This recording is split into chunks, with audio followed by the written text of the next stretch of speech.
Hey, Paul. How you guys? Good and you, bro. Yeah, go, man. What's happening? It's another day in paradise, eh? So you're a bit of a fundy on blended wing airliners, eh? Hardly. Didn't know what it was until yesterday. Yeah, no. I had to do a bit of Googling and chat GPTing there to see what this is all about. Yeah, so Jet Zero, the blended wing airliner, in collaboration with Northrop and Scaled Composites. It's a 235 million USD project that they're embarking on, and some pretty wild designs coming out of it. This is obviously to combat the duopoly, Boeing, Airbus. It's a total new wing design, and something to sort of keep an eye on, because it looks like, from all the projections and all the sort of computer models that they've done, this is probably going to be the way commercial aircraft go in the future. 2027, I think, is the demonstrated date that they going to start with this thing. But yeah, pretty wild. Saw it in the air current. Here's a quick squiz of it here. So yeah, it actually pretty cool. Eh? It's a pretty neat design. I mean, it's very futuristic. It is.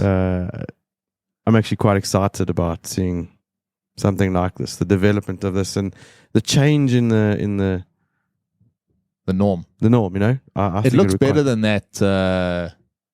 What's that Boeing NASA-backed that sustainable flight demonstrator where they use the MD-90. Oh, that's right.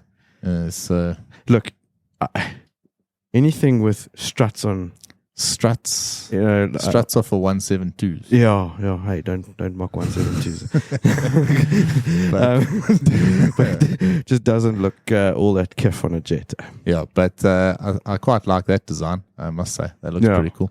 If you don't know, if you're listening to the audio and you don't know what we're talking about, do apologize. But link in the notes if you want to check it out there. Yeah.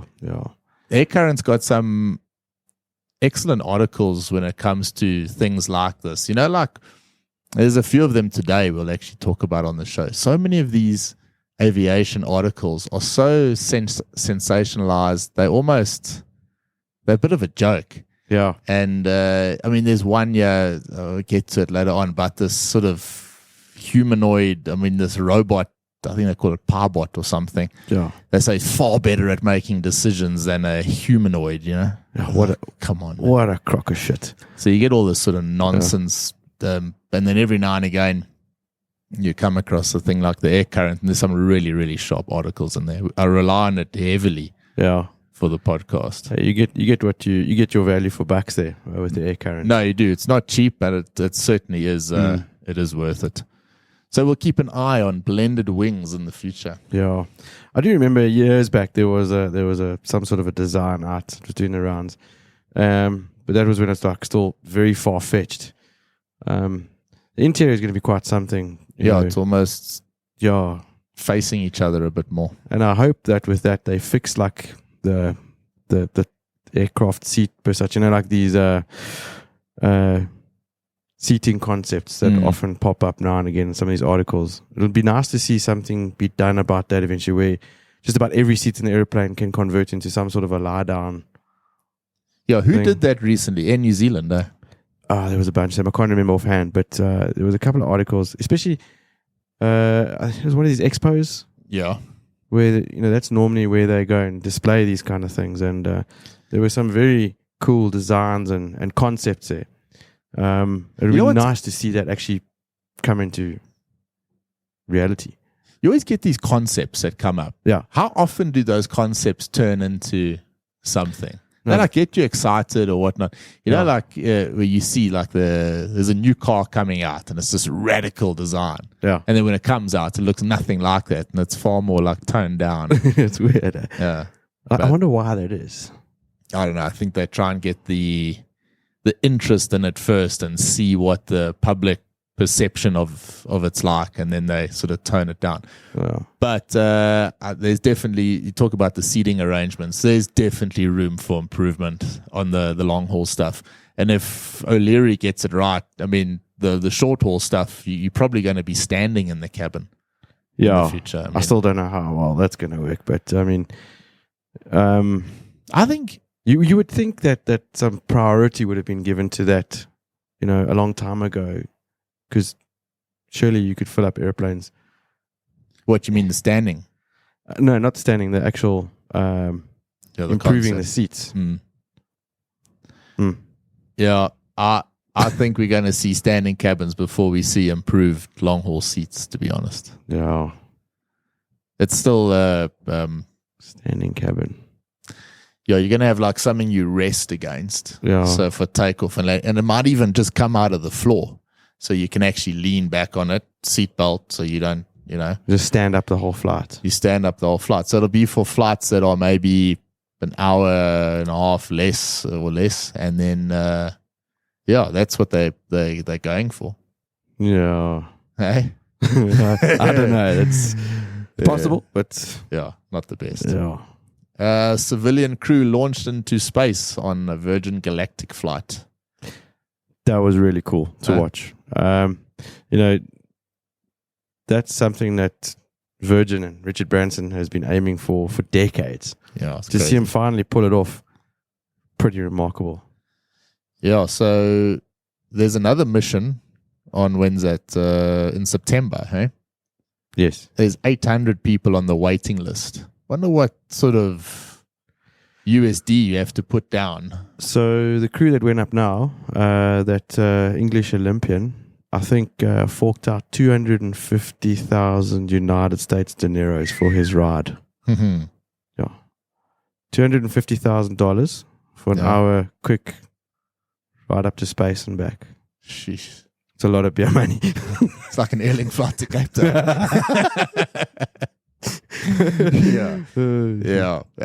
It interests a lot of people, this, eh? And as you said, Branson's been at this for absolute ages. I can remember this, again, was a concept when I was knee-high to a grasshopper, man. When I was still in school, there was all this talk about, Branson's Virgin Galactic. Yeah, and he stuck with it, eh? Yeah. I mean, even the design and the shape of the thing that flew now was exactly the way what it looked like in the pictures when I was still at school. And I suppose everything's a bit more subdued now because of SpaceX. SpaceX came and just blew everything away. Yeah. I mean, just took over. Yeah. So when he goes and does something like this, maybe it doesn't have as much of the wow factor as what it deserves. True. Because, it's almost like the upcoming cage fight between Zuckerberg and Musk has more attention to it than this. The Virgin actually going to space. Yeah. So anyway, pretty cool. And I'm a fan of Branson, so that's a nice thing. This stupid article that Fear 24, this Pibot, the humanoid robot that can safely pilot an aeroplane better than a human. And it's an article there. Ryan, why would you have a robot doing human things in an aeroplane? Why not just get the aircraft software to do what you want to do?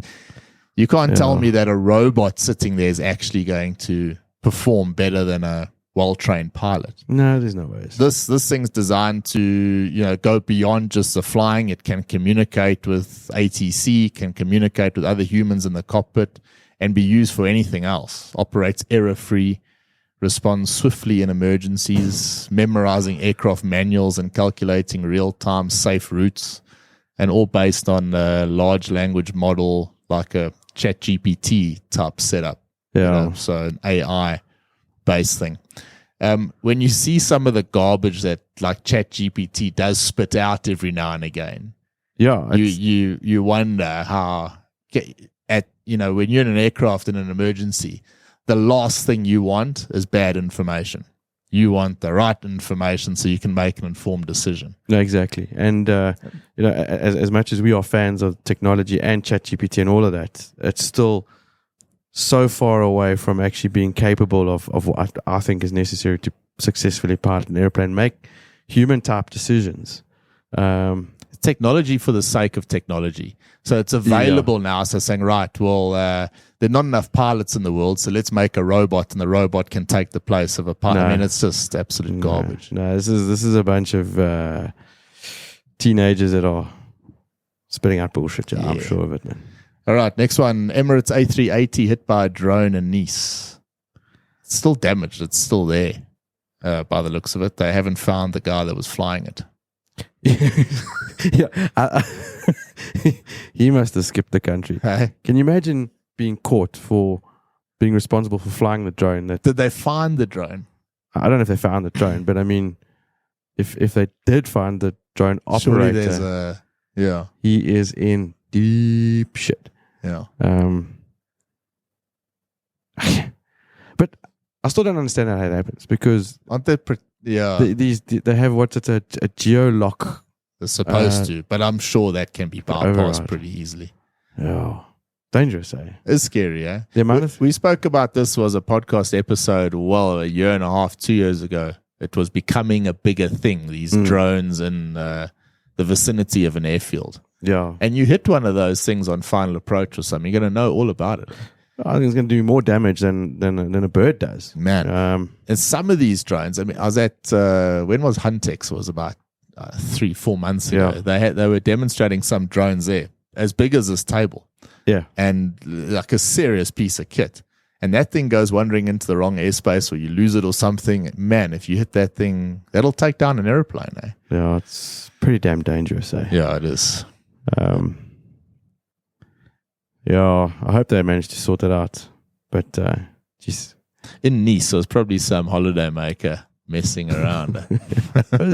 Check it out. The next one is a potentially controversial one. Indigo pilot collapses, dies at the boarding gate prior to operating a flight.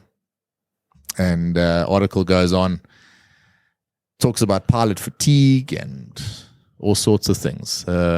This was that guy was the third pilot to die during a flight in the span of less than a week. There was a LATAM pilot that passed away, and there was another pilot that was a passenger that passed away on a flight to Doha. Article goes on, and like I say, speaks about fatigue and a few other things.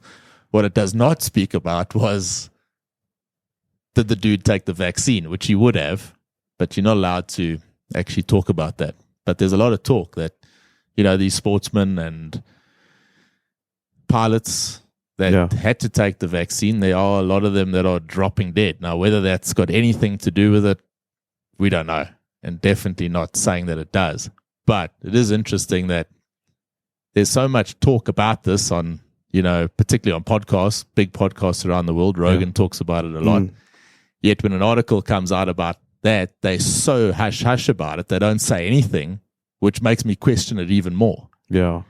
And then you see things out like new variants now, and sort of mutterings about masks. They mustn't come with that crap again. Lockdown. No, I believe in the States, certain parts, they're wearing masks, I think.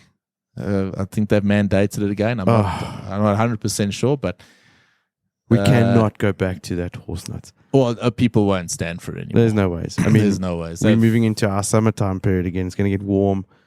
No, but I mean, it's just that they've surely burnt their fingers on that one. And the quieter they keep about it, the better. Unless they have to start showing again, yes, there are variants and it was dangerous and that's why it happened. You know, so I wouldn't ever put it past these decision makers. Yeah. But I hope that's not the case. I really hope that's not the case, because can you imagine just going backwards again? Oh, no. We're just coming right, really properly. We can't afford to regress like that. We can't. But reading that article, the first thing that went through my mind was the probability of the guy standing at the boarding gate. His phone's just beeped with another roster change. And he was supposed to have the weekend off. That's exactly what's probably happened. That's probably what popped his clogs like. It probably was. Again, Yeah. You're right. Eh? Yeah. It could very easily be that. I'm telling you, that is what puts most guys into a state of mind that like, man, you all know what it's like. You've got plans for the weekend. It's not probably fatigue. something important. It's something else. It's like it's an elevated level of stress and frustration, and then you've got like family pressures where you've said, okay, don't worry, I've got the weekend off, I've made my plans, everything's in place. You promise you won't get messed around. I promise it's all in place. And then that message comes through, and it's like, well, how do I explain this to the wife or whatever? You're right. I remember what that was like. It could very easily be that. So actually, now that you're talking about that, it actually takes me back to getting those calls and messages that you weren't expecting. You thought you were going to have the weekend off. Now you don't. Or maybe you're getting sent on another tour before you were supposed to. Or exactly like you say, maybe a roster change that just took the guy over the edge. That's probably the most likely thing. I would say, man. I mean, because there's a story where there was a guy in the States. United pilot. Basically lost his marbles there. I mean, he went up to the boom with an axe, the car park boom, and chopped the boom off with his axe that he had in the car. He must have hit it about 100 times if you watch the video. Yeah. And why did he do that? Yeah, no, there was a long queue there. He just lost it. He's tired. He's obviously very pissed off because now he signed off and got told, "Oh, by the way, you need to be back here in 6 hours' time for a 4-legger tomorrow." Conversation. Well, I had the day off. Yeah, sorry about this. And so that, I reckon, is enough to push guys over the edge. I feel for when you see something like that. There's a mental health issue involved there, and that guy's he's a professional pilot. He's probably had a career where he hasn't made an error. Yeah. And something happens and pushes the guy over the edge. And there's a video. You can check it out. It actually reminds me. I had a similar experience once where, I didn't whip out an axe, but coming out of work the one night, it was late at night, had a long day, and driving out of that level 4, that boom gate got stuck. You push that thing, ask for help, it goes, no one answers. So eventually I was like, I'm going to fix the problem myself, get out of my car, lift the boom up, physically bent it properly, because it's not difficult to do. And then all of a sudden the security guards arrived. Like there's no one, but go and bend a boom. And then, funny little things. You might find someone didn't pay for his ticket, was delaying him. He's probably trying to get home. Same issue. Yeah. But I don't like seeing things like that, because that guy's now career is probably in jeopardy.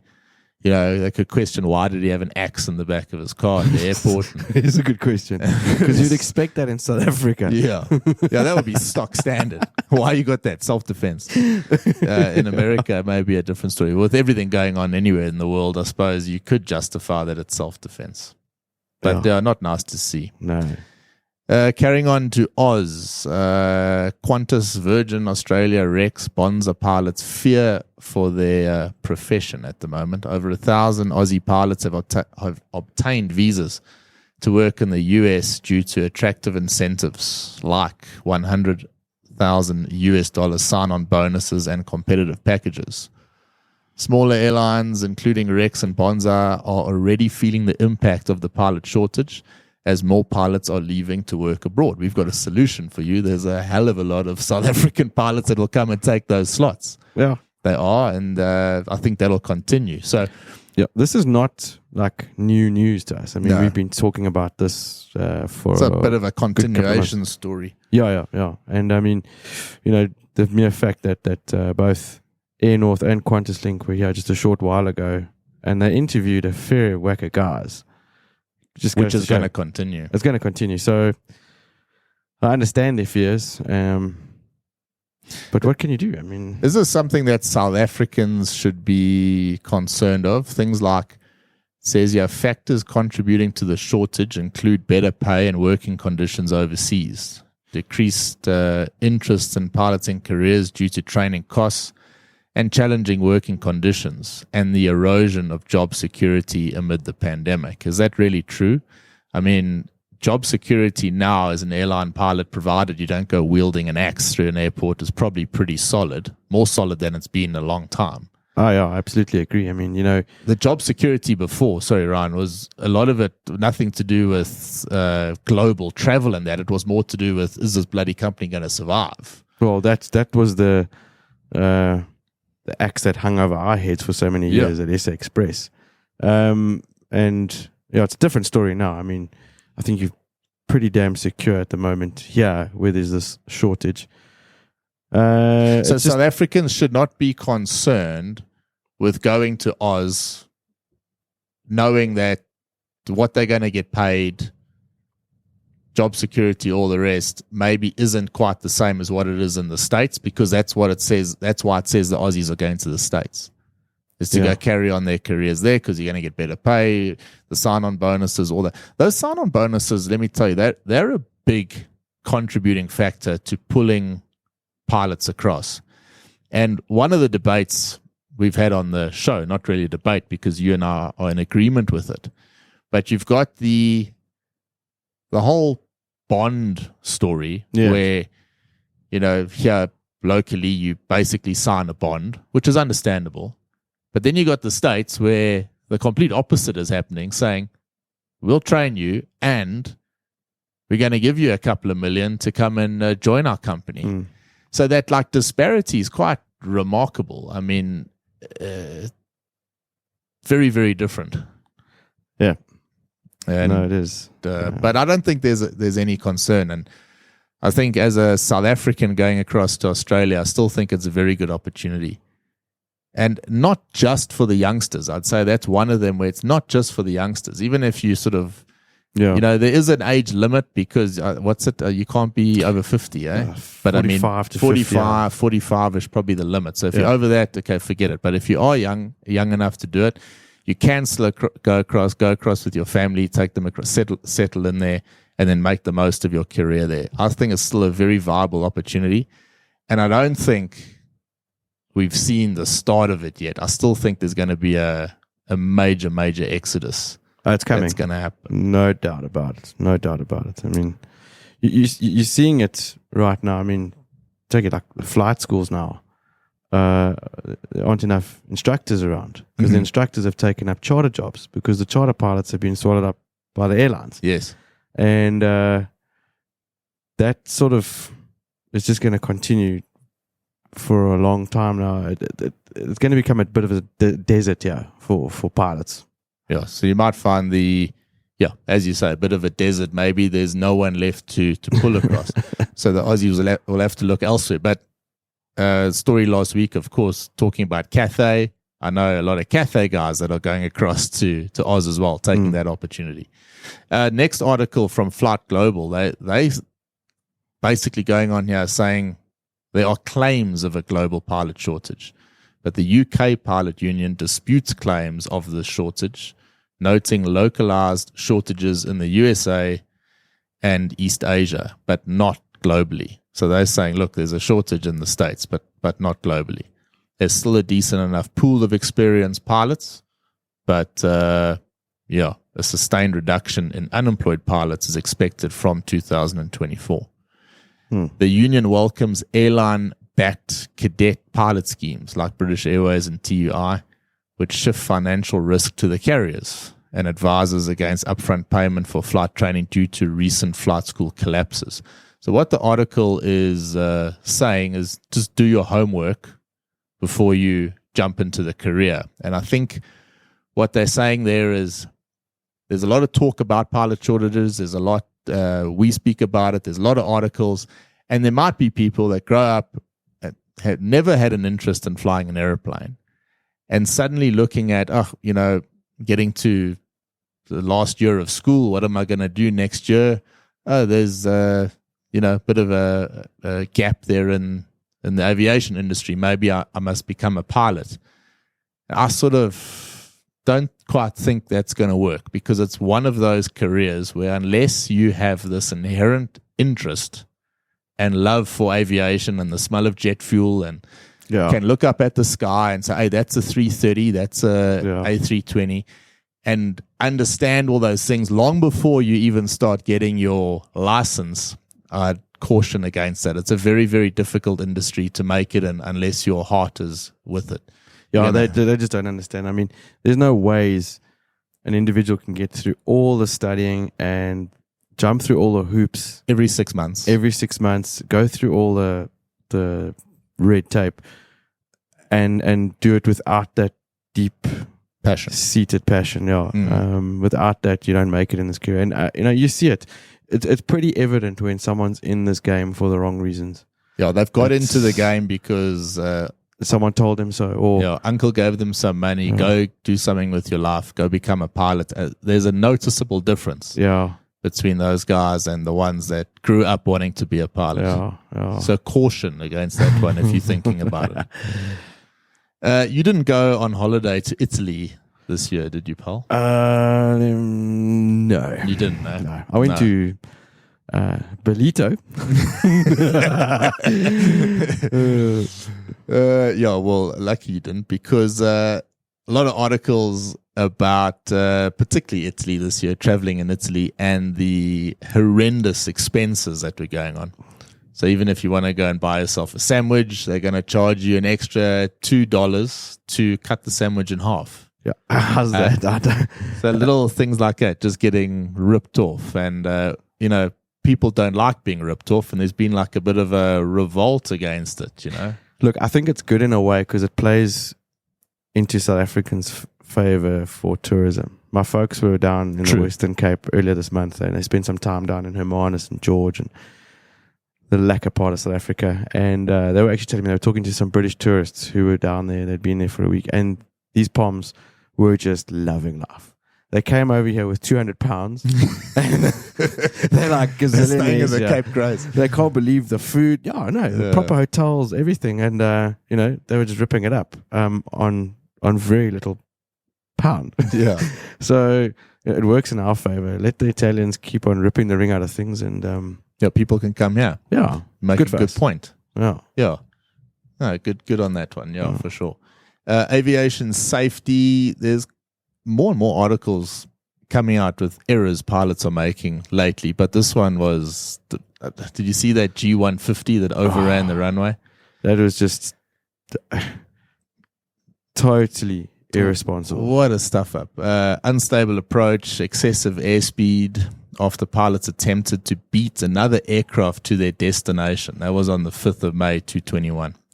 The crew engaged in race-like mentality to speed up and outpace another aircraft, aiming for Ridgeland Airport in South Carolina. As I read this, it reminded me that I've also done this a couple of times. Because you know what it's like. You're coming back from wherever and there's a Saffair just in front of you or a Link just, you always, let's just squeeze on a little bit more. Wonder who's going to get... no, look, I mean, we can't But there's fingers. a limit. Or your mates in the jet, coming like there's George PE flights. Yeah. And, we've all been there, done that. But never on the approach. No. That's something you would do in the cruise. And I think... there's always an element of responsibility on our side. This story to me was like one of those hold my beer. That was a hold my beer. That was a hold my beer. That gives, sometimes when you read something like that, it does take away from the professionalism of the industry. We're such a professional industry. And even like when we're talking about, trying to beat someone else in the cruise, there's no safety threat there. Yeah.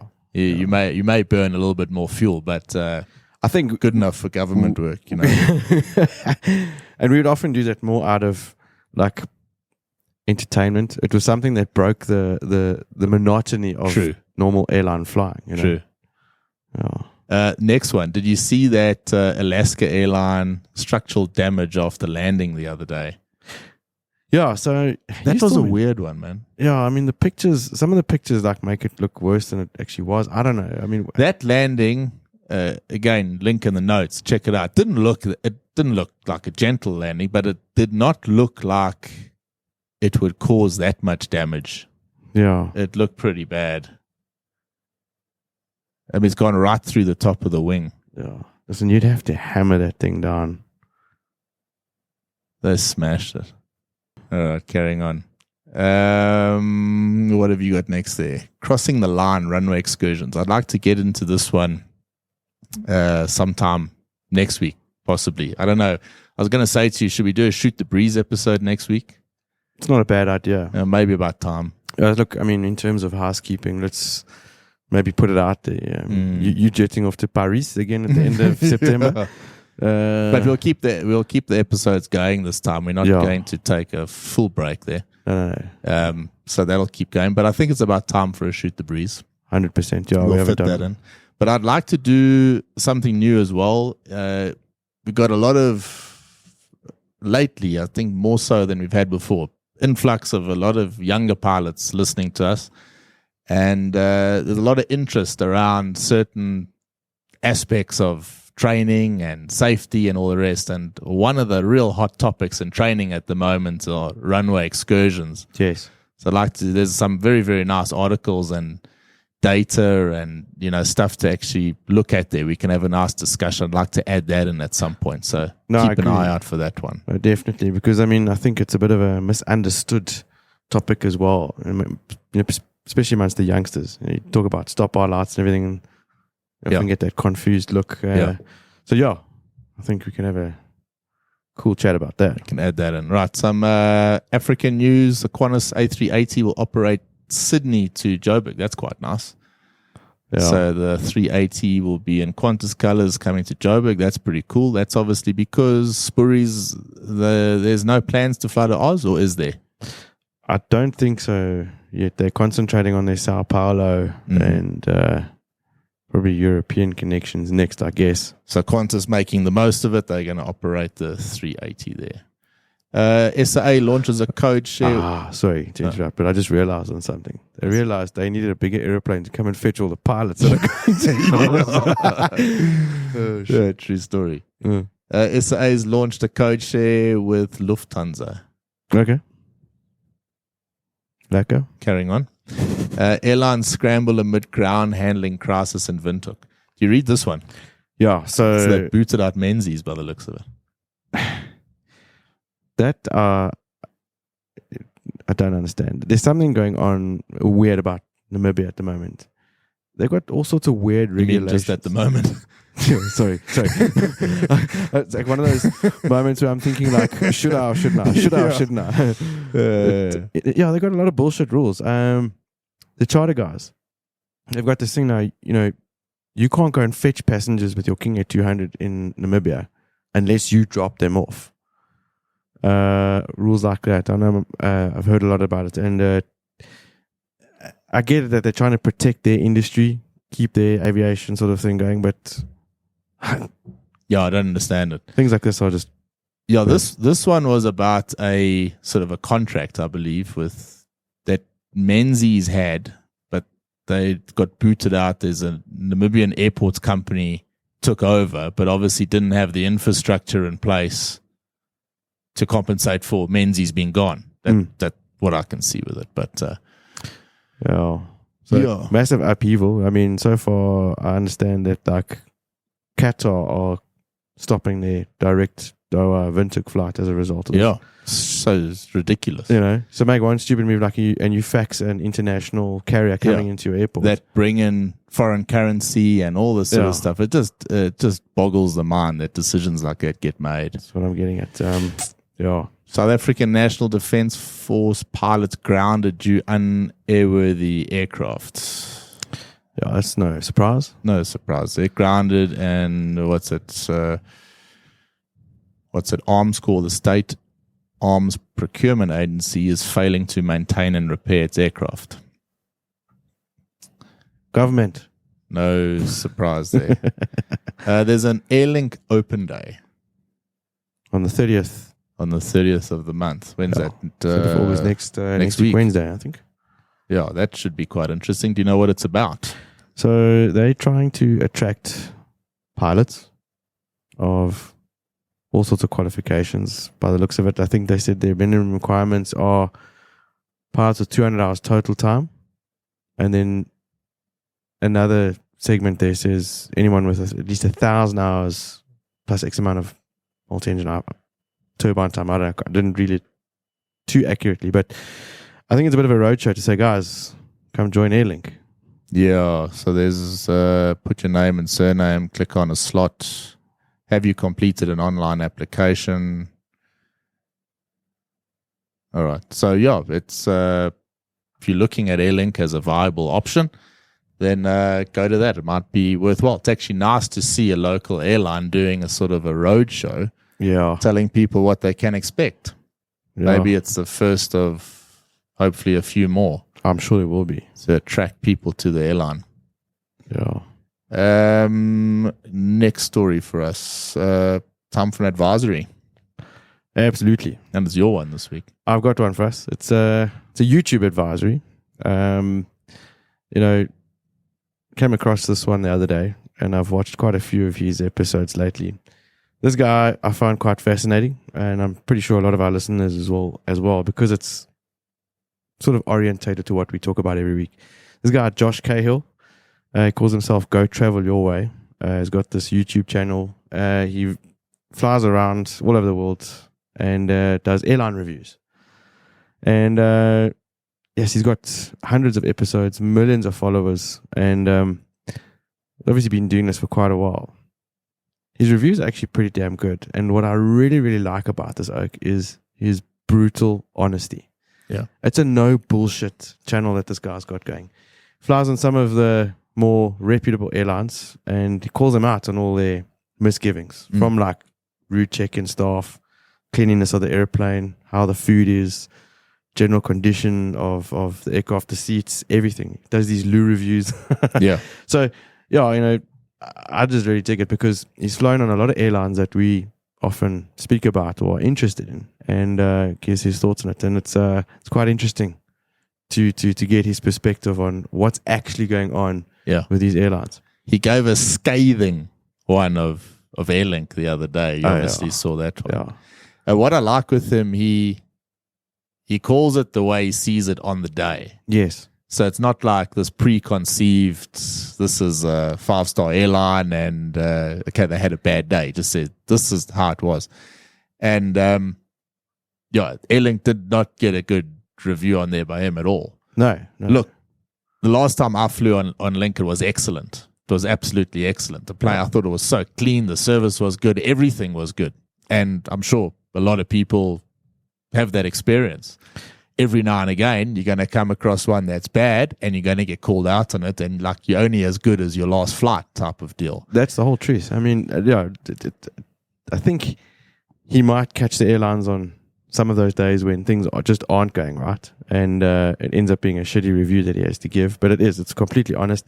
And I think he does it in light of trying to bring awareness to the actual airline owners and operators themselves. Say, do you guys actually appreciate what the passenger is experiencing? Correct. That's his angle. He's not trying to be a dick about it. He's actually trying to raise awareness, which I find pretty cool. I hadn't seen him. Obviously, we spoke about it yesterday, and you said you wanted to do this as the advisory. So I watched that one last night. The one thing that stood out for me there as well, two things. Joe Rogan's got that saying, you live your life as if there's a film crew following you around. You know, Yes. what decision would you make? Yeah. You know, this successful person, what decision would this person make? Pretend there's that film crew following you around. And there was on this video there the other day, a check-in staff, that was on his phone and sort of not looking particularly interested. And I just thought, does that guy actually realize? He doesn't realize he's actually on camera there. No. And you've got to you kind of have to expect these days that you might be on camera. Yeah. And look, everything's up for review. Hey? I mean, true. Like the way he calls out the crew on their behavior and their attitudes and everything. He's not shy to dish out compliments. He'll say, and he mentioned the crew's name. He said, this guy's Josh, and he was excellent. And I hope the airline bosses know about this guy because he is representing So well. it goes both ways. Yeah, and I mean, what really struck a chord with me was, last week we were talking about the pilots and their attitudes and how not to be negative or a bunch of arseholes. Behave yourself, really. And this kind of like made me realize why, again, he's watching everyone. Yeah. And we're all being watched. And, how you conduct yourself, how you represent your airline, how you represent the profession as a whole. Can't go what's the word for it? Like I was on a roll there. You had it. There were two. The other thing that stood out for me there was he bought a business class seat. Yeah. And then when he went to the Bidvest lounge, they said, no, it's only for an hour and a half before the flight or something, time limit. And then he said, look, he's just paid for a bloody expensive business class seat. Why not just, let him into the lounge a bit earlier? So little things like that. And you might find, the big decision makers at like a Link probably, why is there a time limit? Let's just negotiate with Bidvest to let the guys in a bit earlier. Exactly. So you're right. Maybe does approach it from that angle. But yeah, quite scathing reports, but very, very honest. Yeah. Look, I mean, he's got a big pair of kahunas because he goes. I mean, he did one a couple of years ago on Air Malaysia, and Air Malaysia freaked out. They tried to cancel all his social media because he called them out on how cuck they were. Oh, really? And then about a year later, he bought a ticket on them again to see, could he actually get on the flight, or had he been blacklisted, or whatever the case may be. Got on the flight, and all of a sudden, it was like a perfect flight. But they knew he was going to be on it. But anyway, it's actually but a good entertainment if you want to watch something like that from time to time. Yeah, So well advisory. worth it. Yeah, go check it out. Upcoming events this weekend, Formula One. Yeah, Formula One back this weekend after summer break. They're going to be in Netherlands. Mm-hmm. Who's your money on this week? Ferrari's going to be at the top of the game. Ever since you started supporting Ferrari, they haven't done so hot. So maybe I must throw my votes to. If you're not going Max, then you don't know what you're talking about. But it's getting like boring. Yeah, Max is just okay. Yeah, whatever. Well, Hamilton for 7 years now. Max has won it twice, and everyone is saying it's boring. Yeah, look, Hamilton was giving him gears in that last race. Yeah, it was.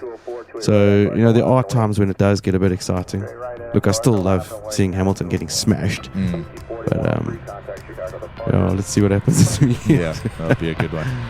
But no, thanks, Paul. It's always nice to be here. Both of us have had a somewhat busy week, and actually started the show saying I'm a bit tired today, but we always get through it. Next week, let's do a shoot the breeze. I think it'll be nice to sort of say up front we're gonna do that, and then back for the normal aviation stuff the week after. Sounds good, man.